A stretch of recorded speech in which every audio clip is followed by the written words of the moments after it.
lighting people, since the early 1990s, Chelsea Lighting has been involved in some of the largest projects in the New York metro area. They've project managed and procured products for Fortune 100 companies, hospitality companies, and retailers as well. Recently, the company announced that it has been acquired by Kinsey Capital Partners, a Chicago-based private equity firm. And in the announcement, they made references to Chelsea expanding beyond its New York City boundaries.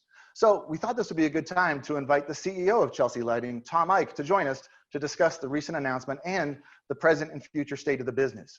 Tom, thank you for joining us today for 5 big questions. Great, thanks, Al. It's great to be here with you and great to see you, as always. Most of our audience in the US and Canada understands electrical distributors, lighting showrooms, and even more specialized lighting distributors. But Chelsea Lighting doesn't really fit any of those molds. For the uninitiated who are watching, could you please share basic details about Chelsea Lighting's unique business model? Sure. Chelsea is a 26-year-old company now that is headquartered in New York City. We were founded basically to do project business. And it was large project business that required specialization. And really, lighting today and lighting over the past few years has become more and more complicated. When you're dealing with mini computers, whether it's in the control systems or in the light fixtures themselves, you need more specialization. So what we've seen is an opportunity to really focus on the design collaboration, the project management, the estimate, to really bring control systems and lighting systems in on time and on budget. That's great. And yeah, over the years, I've certainly had my involvement with Chelsea, and you certainly do bring a skill set and expert to get you involved in those mid to large projects. And normally when we hear about acquisitions in our industry at the distribution level, sometimes it's one of these large mega national distributors or international distributors acquiring a company. But this time it was a private equity firm out of Chicago. And in the announcement that was made in September of 2020, the announcement read in part, Chelsea is poised to expand its best-in-class service to customers across the country. So Tom, what are Chelsea Lighting's plans to expand and get involved in other US markets? Sure. Well, today, Al, about 10% of our revenue comes from markets outside of New York City. So we've been doing national projects, and candidly, we think we can do a better job than we have been on those out of territory projects. So what we'll be doing is setting up in a couple markets around the country to make sure we have a local presence to provide that same level of detail and service that we would in the New York market. So those things would include doing estimates, full takeoffs and estimates on every project. It would be providing dedicated project management to those projects. It would be having a controls team that would work on pre-wire visits and also commissioning on those local projects. If it's a POE job, it's coordinating all the details that need to be done with power over Ethernet lighting. So we see that expansion happening most likely in major markets.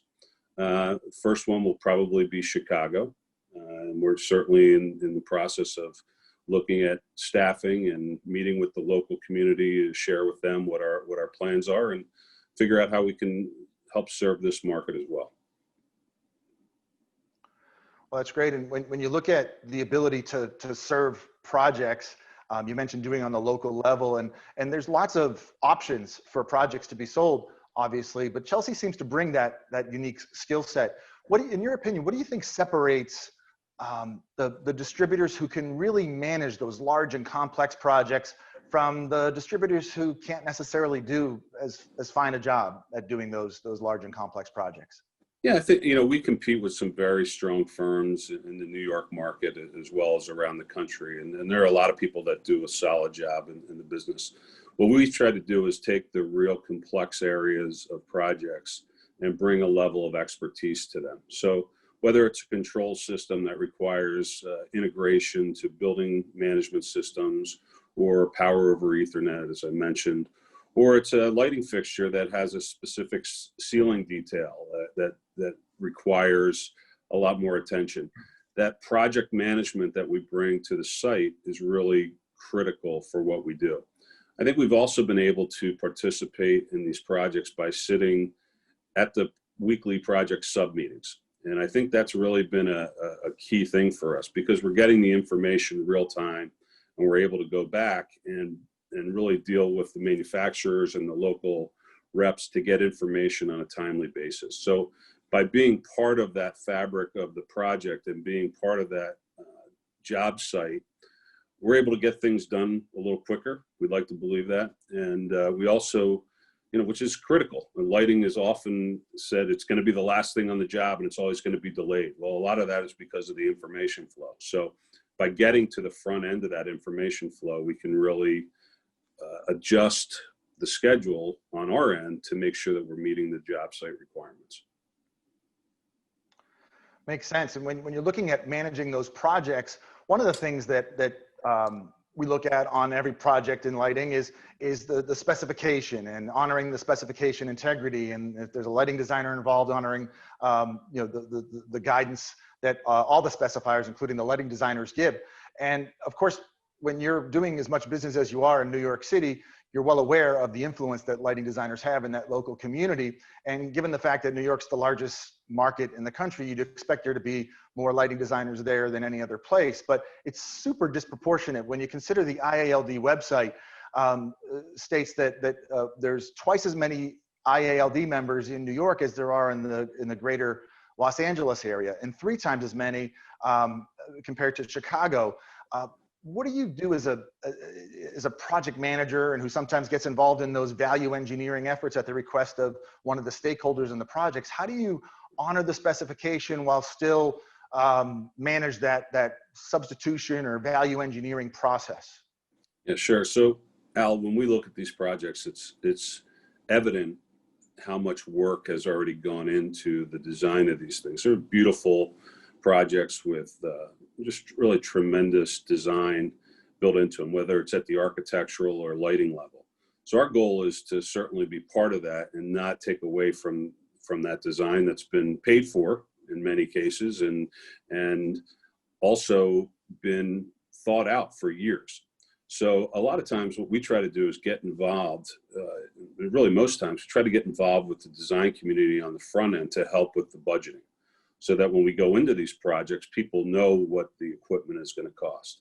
When we don't have that, when we're not fortunate enough to have that, we really operate pretty open book, and we share with everyone, this is what's going on with the project, this is how much it costs, and these are the areas that the costs are coming from. So we can make some adjustments, but it's a collaborative effort with everyone involved. It's a collaboration with our client, who's either the electrical or general contractor or owner's rep, as well as the design team. And we really want to make sure that they're involved. There are some areas of the project which aren't as critical, and there are other areas that really they want to keep that design element because it's a focus on the project. So we work in collaboration with them to make sure that the project gets what it needs. So it's that beautiful design that everyone in the design side envisioned. Makes sense. And when you consider that design team and the construction team, there's sometimes exceptions to this, but most of the time those design and construction teams and other stakeholders are local to the project. So how does a New York City-based company expand its involvement in projects in Chicago or elsewhere to establish those local relationships to navigate through those various projects? Sure. It is a local business, Al. I couldn't agree with you more. And I think, the thing that we'll be doing as we expand is bringing jobs to that local market. So we'll be hiring people from within the marketplace, looking at new talent from the college and university area, as well as, people that are non-traditional to the lighting business, what we built in New York City. So again, it's a local market. That's why we need to set up locally, have local offices, build the relationships with the local manufacturers, reps, and the factories and designers, et cetera, in the marketplace. Well, Tom, pandemic times or not, it's great to see Chelsea continue to grow and continue to expand and adjust its strategies for the modern marketplace. And we were excited about the announcement when we saw it, and certainly look forward to many, many more years of success ahead under your leadership and the talented team at Chelsea Lighting. So appreciate you joining us today for 5 Big Questions, Tom. Al, thanks so much. It's great to be with you as always, and look forward to seeing you in person soon. Take care.